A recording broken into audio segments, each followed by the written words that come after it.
Nick, we called you out for picking the Packers over the Bears in the wild card round. You got some redemption this past week with the Rams winning it in overtime. Yeah, so it was nice for me that the Rams won the game, advanced to the NFC Championship game. But, and I don't say this derisively or dismissively.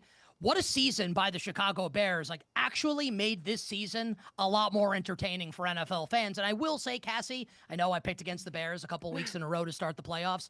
For what it's worth, I did have the Bears to make the playoffs and to win the NFC North preseason, and I don't think, because a lot of people will say it leading into this offseason, into the summer, Bears forced a ton of turnovers, and they won a lot of close games, and look what happened to the Washington Commanders year 1 to year 2. I don't think that's going to happen with this Bears team. Ben Johnson, too good a coach. As long as Caleb Williams stays healthy, I think the Bears will be a legitimate Super Bowl threat next season. We love to hear that. I mean, the first place schedule is going to be something that they haven't faced in so long. So I think that's what's going to make it interesting. But Ben Johnson also said, we're back to ground zero with all this. Nothing is going to translate into next season, which I kind of find hard to believe. But let's talk about championship weekend and start in the NFC. Rams visit the Seahawks. Round 3, first meeting. Rams won by 2 after Seattle missed a game-winning field goal. Last meeting, Seattle had a 16-point comeback and won in overtime. What bets do you like in this one? To Cassie, what's so interesting about this rivalry, and I do think that these are probably the best two teams left standing, and the winner of this game will ultimately win Super Bowl 60 and lift the Lombardi Trophy, is you can make a real case that the better team lost each of the regular season games that these two teams played. Now, Sam Darnold threw 4 interceptions in the first meeting, and the Seahawks still had a chance to win the game at the end. Like you said, the Rams ended up winning by 2 points, and not covering the spread in that game, I did bet the Rams in that game. And then certainly the Thursday night game that these two teams played towards the end of the season, that Seattle one. I think the Rams were very clearly the better team in that game. A lot of things went against the Rams, whether it's the Shaheed punt return, the ridiculous 2-point conversion that looked like it was a forward pass fumble by Zach Charbonnet, who will miss this game with the torn ACL. And I think it sets up a fascinating third meeting here with Seattle a little less than a 3-point home favorite. And Cassie, where I come down on this game, and this isn't if what I'm about to say here, and I acknowledge that, because we watched the Rams-Bears game, obviously, last Sunday night, and I don't think the Rams played their best game, and I don't think the Rams coached their best game. You know who agrees with me? Rams head coach Sean McVay, who went up to the podium after they won the game and said he didn't do a good enough job calling plays and coaching his team. I agree with him. And they barely beat the Carolina Panthers, Cassie, on Wild Card Weekend as a massive favorite on the road. So if the Rams go into Seattle and play and coach like they did in each of the first 2 playoff games, they're going to get killed. They're going to get destroyed by a really, really good Seattle team that's a well-oiled machine. But, and this is subjective, if the Rams play their best game and the Rams give you an A effort, an A-plus effort, I think they're going to win because I think they're better than Seattle. And I think that's where the fun comes in handicapping this game and betting this game. Do you think the Rams will rise to the occasion, or do you think they're going to play average to above average like they have the first 2 weeks? If you think the latter, you should bet Seattle. But if you think the former, I think you should bet the Rams. I believe the former. I think the Rams are the best team. I trust Stafford more than I trust Sam Darnold. Give me the LA Rams, Cassie, not just to cover, but to win on Sunday in Seattle. Yeah, I was going to go with quarterback play on this one, too, because we're going to talk about the NFL honors and all the finalists for MVP, and I would definitely trust Matthew Stafford in this game over Sam Darnold. Let's talk about the AFC because quarterback conversation is interesting in that one. Jarrett Stidham to lead the Broncos to the Super Bowl, or Drake May and Vrabel, are they going to punch their ticket in their first year working together? Well, once upon a time, my favorite football team growing up, the New York Football Giants in 1990 beat the Chicago Bears in the divisional round at the old Giant Stadium with the backup quarterback, Jeff Hostetler, en route to winning Super Bowl 25. So Broncos fans, I feel like pop in the tape of Jeff Hostetler, or if you want a more recent example, Nick Foles a couple years ago for the Philadelphia Eagles. It is possible for a backup quarterback to lead his team to a Super Bowl victory. Now, do I think that's going to happen with Jarrett Stidham in Denver? I don't. I do think New England is likely to win the game. I think the Patriots will win the game on Sunday. But is New England going to cover the spread? That I'm not sure about. And Cassie, here's how I think you should think and how others should think about this game, right? Whether you agree with me that Denver can keep the game close or not. Denver with Bo Nix. So let's say Bo Nix doesn't get hurt at the end of the win over Buffalo. If Bo Nix is the quarterback for Denver in this game, the Broncos are a really small favorite, right? Let's say that they're a 1-point home favorite in this game. So now with Jarrett Stidham, the Patriots are almost a 5-point road favorite. And do you, Cassie, or you, the person watching this right now, do you think there's that big of a drop-off from Bo Nix to the backup quarterback? I'm not sure that's the case with a really good head coach in Sean Payton. So if I had to bet the side, Cassie, I would take the points with Denver. But my preferred bet is going to be the over in this game, where I think Sean Payton is going to sling it in this game with Jarrett Stidham. I don't think he's going to have a conservative game plan. And Drake May has shown that he can beat some of the best defenses in the league, like he did last week with a couple big throws on the Houston Texans defense. So my preferred bet, over 42.5. If I had to bet the side, I would take the points with Denver. Okay, I love it. Hey, how about the Coach of the Year finalists? Ben Johnson, one of 5 of them, but Vrabel, he's the favorite. Does he run away with this?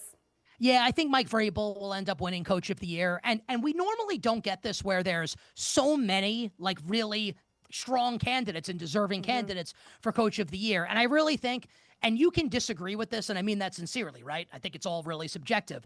Ben Johnson needed to win that Sunday night game in Week 17 against Kyle Shanahan and the Niners. Like, that was kind of like a Coach of the Year elimination game. So San Francisco wins that one. Johnson's eliminated. Then Kyle Shanahan needed to beat Seattle in Week 18 at home to win the NFC West and claim home field. And if he does, he wins Coach of the Year.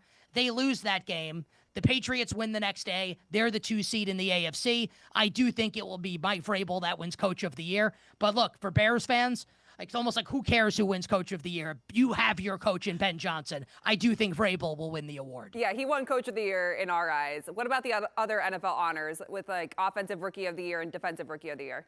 Yeah, I think Offensive Rookie of the Year will almost certainly be Carolina Panthers wide receiver Teteroa McMillan at over 1,000 yards on a passing offense that would have been totally lost without him there. Tyler Shuck, New Orleans rookie quarterback, came on strong at the end of the year, but lost to Atlanta in the final game. And Teteroa McMillan and the Panthers went to the playoffs. I think McMillan will win Offensive Rookie. Defensive Rookie, I think, will be Browns rookie linebacker Carson Schweschinger, who had an awesome rookie season. Giants pass rusher Abdul Carter, the 3rd overall pick in the draft, never really got rolling. Travis Hunter got hurt, in the first half of the season. I think it's Schweschinger's award for Defensive Rookie of the Year. Defensive Player of the Year, I think, will be Myles Garrett.